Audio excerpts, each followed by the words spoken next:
क्या हालचाल मेरे प्यारे बहन और भाई। शुरू करते हैं आज की पढ़ाई। मेरा नाम है आकाश सहकांत। स्वागत है आप सभी को आपके अपने YouTube चैनल R2C अकेडमी पर। तो आशा करते हैं कि आप सभी काफ़ी अच्छे होंगे। कुछ दिनों से वीडियो नहीं आ रहा था, रीजन आप लोगों को मालूम था कि मॉनिटर ख़राब होने के कारण नया मॉनिटर को हम लोग ऑर्डर किए थे। अब मॉनिटर आ चुका है तो लाइव क्लास भी शुरू कर दी गई है। तो ये रिकॉर्डेड लेक्चर है, तो आप लोग इसके साथ बने रहिएगा। अच्छा लगे वीडियो को तो वीडियो को लाइक कर दीजिएगा और अपने दोस्तों के पास क्या कीजिएगा, इसे शेयर कर दीजिएगा। क्या कीजिएगा, अपने दोस्तों के पास शेयर कर दीजिएगा। अगर आपको हमारा वीडियो अच्छा लगता हो तो चैनल को सब्सक्राइब कर लीजिएगा। ठीक है, हमारे चैनल को अगर आपको अच्छा लगे तो चैनल को सब्सक्राइब कर लीजिएगा। और आपको बता दें कि आज का जो टॉपिक है क्लास 10th हिंदी गोधली जो है चैप्टर 4। कौन सा चैप्टर है बाबू? तो आज का जो टॉपिक है चैप्टर 4 का है। ठीक है, आज का जो टॉपिक है वो चैप्टर 4 का है, जिसका नाम है स्वदेशी। वो एक कविता है जिसके राइटर है प्रेम घन जी। इनका हम संपूर्ण व्याख्या करेंगे। किनका? तो स्वदेशी जो चैप्टर है उसका हम लोग क्या करेंगे, व्याख्या करने वाले हैं। ठीक है, तो आशा करते हैं आपको वीडियो अच्छा लगेगा। चलिए हम लोग वीडियो की तरफ बढ़ते हैं बिना समय गंवाएं। उससे पहले आपको हम बता दें कि अगर आपको हमारा कोर्स बेहतर लगता है तो जाकर आप कोर्स को ले सकते हैं। कोर्स में विभिन्न सारी सुविधाएं दी गई है, जैसे कि chapter wise question banks, chapter wise science का नोट्स, चैप्टर वाइज संस्कृत का नोट्स, मैथ का formula, guest paper, model paper, बहुत चीज़ है। ऑब्जेक्टिव सब्जेक्टिव जितने भी क्वेश्चन होने वाले सभी कवर कराए जाएंगे। तो अगर आपको कोर्स अच्छा लगे तो जाकर ले सकते हैं। इसका ऑफर प्राइस जो है 299 है, लेकिन फिलहाल अभी इसका प्राइस 499 है। इस वीडियो के बाद इसका ऑफर हम फिर से अप्लाई कर देंगे, यानी कि इसका जो प्राइस हो जाएगा 299 हो जाएगा। ठीक है, अगर आप R2C अकेडमी मोबाइल एप्लीकेशन को डाउनलोड करते हैं तब जाके यह कोर्स आपको मिलेगा। याद रखिए R2C अकेडमी प्रो, आपको R2C अकेडमी सर्च करना है, लेकिन R2C अकेडमी प्रो डाउनलोड करना है, क्योंकि अपना दो एप्लीकेशन है, एक R2C अकेडमी बिहार बोर्ड करके, एक R2C अकेडमी प्रो करके। तो हमें R2C अकेडमी प्रो को डाउनलोड करना है। इस पर आपको इस वीडियो का PDF भी मिल जाएगा। तो चलिए हम लोग वीडियो की तरफ बढ़ते हैं आपका समय बिना गंवाए। तो सबसे पहले बात करेंगे आज का जो हमारा चैप्टर वो क्या है, वो हमारा स्वदेशी है। क्या है बाबू? स्वदेशी है। और स्वदेशी के राइटर कौन है? तो स्वदेशी के राइटर जो है बद्रीनारायण चौधरी प्रेम घन है। इनको प्यार से कहा जाता है प्रेम घन। ठीक है, इनको प्यार से क्या कहा जाता है? प्रेम घन कहा जाता है। इनका जन्म 1855 ईस्वी में हुआ था और इनका मृत्यु जो है 1922 ईस्वी में हुआ था। इनका जन्म जो है मिर्जापुर उत्तर प्रदेश में हुआ था। मिर्जापुर कहाँ पड़ता है बाबू? तो उत्तर प्रदेश में पड़ता है। आपसे ऑब्जेक्टिव में ये सभी प्रश्न पूछे जा सकते हैं। ये सभी क्या है? इंपॉर्टेंट पॉइंट्स है। ठीक है, इंपॉर्टेंट पॉइंट है, VBI इसको हम पॉइंट कह सकते हैं। 1874 ईस्वी में उन्होंने मिर्जापुर रसिक समाज की स्थापना की थी। 1874 में इन्होंने क्या किया था? मिर्जापुर रसिक समाज की स्थापना किया था।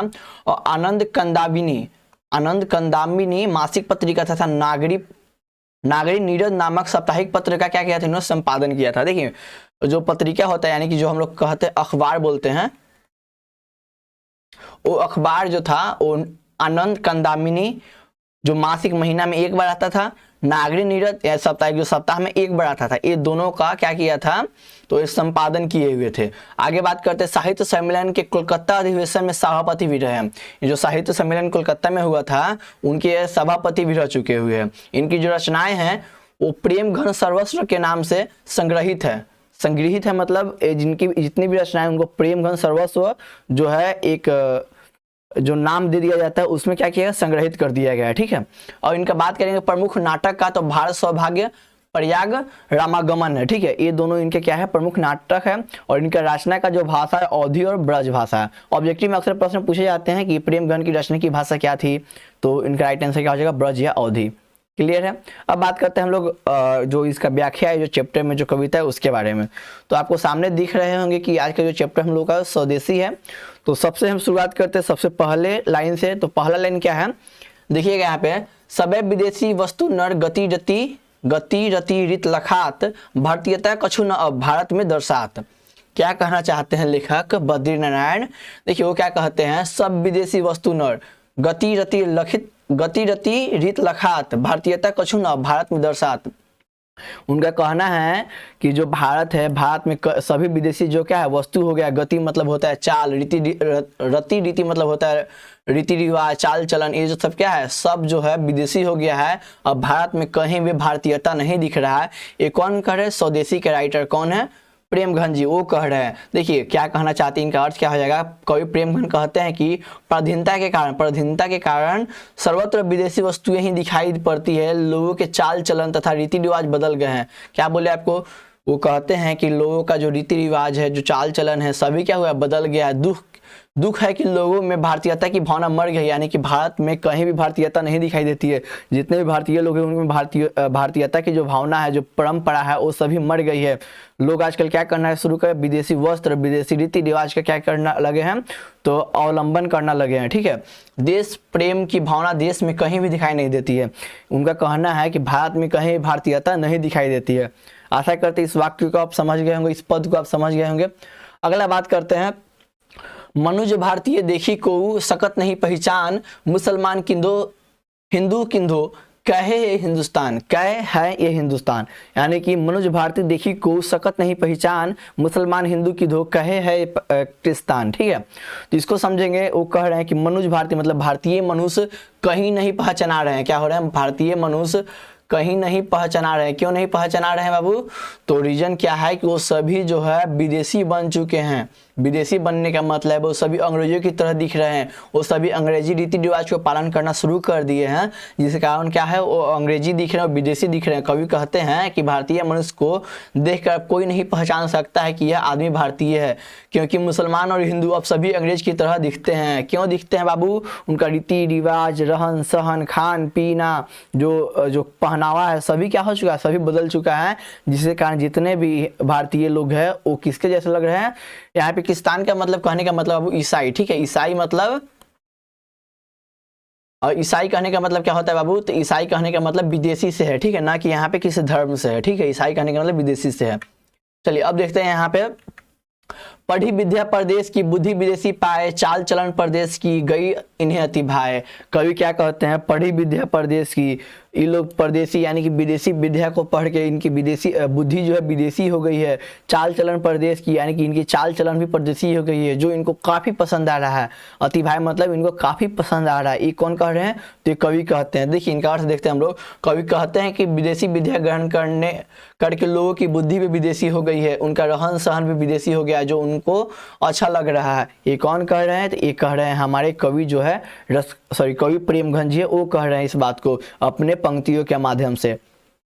आगे बात करते हैं हम लोग, ठठे विदेशी ठाठ सब बनियो देश विदेश, ठट्टे विदेशी ठाठ सब बनियो देश विदेश, सपने हो जिनमें न कहू भारतीयता लेस, बोली सकत हिंदी नहीं अब मिली हिंदू लोग, अंग्रेजी भाषण करत अंग्रेजी उपभोग। देखिए क्या कहते हैं कवि, वो कहते हैं ठट्टे विदेशी ठाठ सब, यानी कि जितने भी ठाठ यानी कि हम लोग का रहन सहन जो है, हम लोग का बोली विचार जो है, वो क्या हो चुका है, सभी विदेशी हो गया। बनियो देश विदेश, हम लोग देश से विदेशी बन चुके हैं। क्या हो गए, हम लोग देशी जो है विदेशी बन चुके हैं। सपने जिनमें ना कहूँ, सपने हूँ जिनमें ना कहूँ, यानी कि अपने सपने में भी कहीं भारतीयता नहीं दिखाई देती है। वो हिंदी बोलने से संकोच कर रहे हैं। कौन कर रहे हैं, तो भारतीय लोग हिंदी बोलने से संकोच कर रहे हैं, हिंदी नहीं बोलते हैं, ये अंग्रेजी बोलना शुरू कर रहे हैं, अंग्रेजी का भाषण कर रहे हैं लोग, जो क्या है बहुत दुखद खबर है भारतीयों के लिए, क्योंकि उनके अंदर भारतीयता नहीं दिख रही है, भारतीयता समाप्त होते जा रही है। ये किनका कहना है, कवि का कहना है। इनका अर्थ देखते हैं हम लोग। कवि प्रेमगंज देश की दुर्दशा को देखकर कहते हैं कि अंग्रेजी शासन के कारण भारतीयों का संस्कार विदेशी हो गया है, स्वदेशी वस्तु नष्ट कर दी गई है, विदेशी वस्तु तथा भाषा का प्रचार के कारण कहीं भी भारतीयता का लक्षण दिखाई नहीं देता है। वो कह रहे हैं विदेशी वस्तु और तथा भाषा के प्रचार के कारण कहीं भी भारतीयता नहीं दिखाई देता है। सभी लोग हिंदी बोलने में संकोच कर रहे हैं, इंग्लिश को उनको अच्छा लग रहा है। सभी अपनी सुख सुविधा के प्राप्ति के लिए अंग्रेजी भाषा का व्यवहार करते हैं, अंग्रेजी का उपयोग करते हैं अपने सुख सुविधा के लिए, लेकिन हिंदी का उपयोग कोई नहीं करता है। उनसे भारतीयता क्या है, अलग हो चुका है, वो सभी विदेशी की तरह दिखना शुरू हो गए हैं। आगे की बात करते हैं, अगला पॉइंट है हम लोगों का, अंग्रेजी वाहन वसन भेष रीति और नीति, अंग्रेजी रुचि गृह सकल वस्तु देश विपरीत। ठीक है, सॉरी, अंग्रेजी वाहन बसंत वेश रीति और नीति, अंग्रेजी रुचि गृह सकल वस्तु देश से विपरीत। इनका कहने का मतलब है कि अंग्रेजी वाहन, अंग्रेजी वस्त्र, अंग्रेजी वेश, अंग्रेजी रीति रिवाज, अंग्रेजी रुचि, अंग्रेजी घर, अंग्रेजी वस्तु सभी क्या हो चुका है, भारत में आ चुका है। ये हम सभी अंग्रेजों की तरह दिखना शुरू कर चुके हैं। इनका कहना है, प्रेमगंज का कहना है। हिंदुस्तानी नाम सुनी अब ये सकुची लज्जात, हिंदुस्तान का नाम सुनने के बाद में भारतीयों के मन में लज्जा फील होती। हिंदुस्तान का नाम लेने से पहले उनको मन में लज्जा फील होती। हिंदुस्तानी नाम नहीं लेते, अपने आप को हिंदुस्तानी नहीं बोलना चाहते हैं। भारतीय सब वस्तु ही सौ ए हाय घिनात, भारतीय सब वस्तु ही सोए हाय घिनात, ये भारतीय वस्तु से घिनाते हैं, विदेशी वस्तु इनको पसंद पड़ता है। अभी आप बहुत ऐसे वीडियो देखते होंगे जिसमें अपने इंडियन लोग अपने कल्चर को फॉलो नहीं करते हैं, लेकिन विदेशी लोग इंडियन कल्चर को क्या करते हैं, फॉलो करते हैं। लेकिन क्या करें, आजकल की हिंदुस्तानी ऐसे हो गए कि उन्हें विदेशी सामान अच्छा लगता है, अपना हिंदुस्तानी सामान अच्छा नहीं लगता है। अपने भारत के नाम लेने में वो लोग क्या करते हैं, लज्जा फील करते हैं। ये बिल्कुल क्या है, दुखद खबर है भारतीय के लिए। इसका हम लोग अर्थ देखेंगे। अंग्रेजी शासन काल में भारतीयों की मनोदशा इतनी दूषित हो गई कि वे भारतीय वस्तु का उपयोग करना छोड़ विदेशी वस्तुओं का उपयोग करने लगे। यानी कि अंग्रेजी शासन के समय क्या हुआ, भारतीयों की मनोदशा इतनी दूषित हो गई कि वे भारतीय वस्तु को उपयोग करना छोड़ दिए हैं। वो भारतीय वस्तु को उपयोग नहीं करते। इनका हर कुछ भारतीय रंग इनका हर कुछ विदेशी रंग में रंग चुका है। इनका जो वस्तु है, सामान है, घर है, शकल है, वस्तु जितने भी सामान है, रहन सहन, रीति रिवाज सभी क्या हो चुका है, विदेशी हो चुका है। वे अपने हिंदुस्तानी कहने को संकुचित महसूस करते हैं। वे अपने आप को हिंदुस्तानी कहने पे क्या करते हैं, संकुचित महसूस करते हैं। यानी कि वो अपने आप को हिंदुस्तानी नहीं कहना चाहते, लज्जा फील करते हैं तथा स्वदेशी वस्तु को देखकर नाक भौं सिकोचने लगते हैं, यानी कि वो घिनाने लगते हैं। ठीक है, एक कौन कहते हैं, तो ये कहते हैं प्रेमघन जी कहते हैं। अब बात करते हैं अगला पॉइंट जो है, देश नगर बानक बनो, देश नगर बानक बनो, सब अंग्रेजी चाल, हाटन में देखूं भरा बसे अंग्रेजी माल। उनका कहना है देश में सभी नगर सभी शहर में अंग्रेजी चाल चलन रीति रिवाज नजर आता है। हाट में यानी कि बाजार में कहीं भी भारतीयता सामान नहीं दिखता है, सभी क्या है, अंग्रेजी माल से भरा पड़ा है। जिनसो संभल सकत नहीं तन की धोती ढीली ढाली, देश प्रबंधन करिहेंगे वे है कैसे खाम ख्याली। यानी कि उनका कहना है जिनसे अपनी धोती ढीली ढाली नहीं समझी जाती है। धोती ढीली ढाली कहने का मतलब है कि जिनका ढंग नहीं है बात करने का, रीति रिवाज का, बोलने का, वो लोगों के हाथ में देश का कमान चला गया है, देश को चलाने की कुर्सी दे दी गई है, तो लोग से कैसे ये काम होगा, ये कहना चाहते हैं प्रेमघन। देखिए यहाँ पे देश का वेशभूषा सब अंग्रेजी हो गया है। भारतीय हाट बाजार में अंग्रेजी वस्तु भर दिए गए हैं। भारतीय इन वस्तुओं को व्यवसाय बन गए हैं। भारतीय इन वस्तुओं का क्या है, व्यवसाय बन गए हैं। देश में निर्मित वस्तुओं को लोप हो गया है। देश में जो निर्मित वस्तुओं का है लोप हो गया, यानी कि विलुप्त हो चुका है सभी कोई।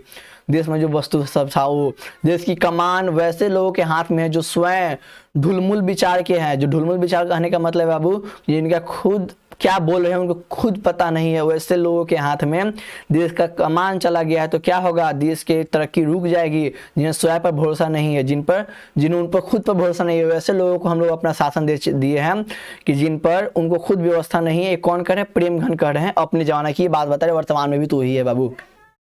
आगे बात करते हैं अगला, दास वृत्ति की चाह चहु दिसी चढ़ू बरन बढ़ाली, कद खुशामद झूठ प्रशंसा मानहु बने डफाली।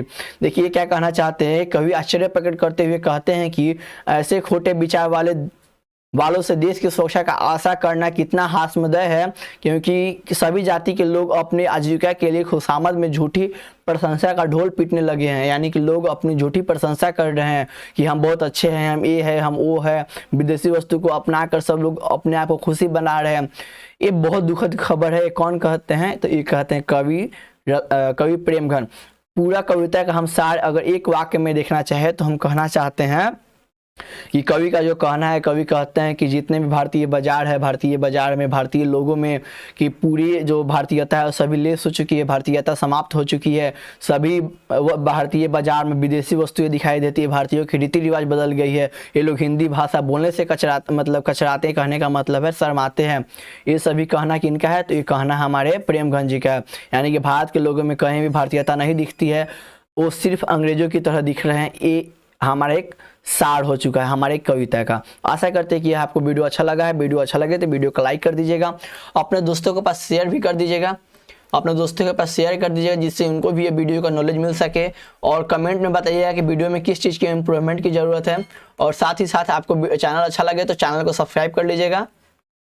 और आपको बता दें कि हमारा वीडियो को प्रोत्साहित करने के लिए आप हमें लाइक कर सकते हैं। और आशा करते हैं कि आपको यह वीडियो अच्छा लगा होगा। और आपको बता दें कि आप R2C academy pro mobile application को डाउनलोड करना मत भूलिएगा, क्योंकि वहाँ पे आपको जितने भी क्लास चलेंगे सभी का PDF वहीं पे मिल जाएगा। वो सभी कोर्स वाले सेक्शन में मिल जाएगा, जाकर आप वहाँ से कोर्स परचेज कर सकते हैं ओनली 299 में। ठीक है, तो आशा करते हैं आज के लिए इतना ही। आशा करते हैं वीडियो अच्छा होगा। आज के लिए इतना ही, फिर मिलते हैं अगले वीडियो में।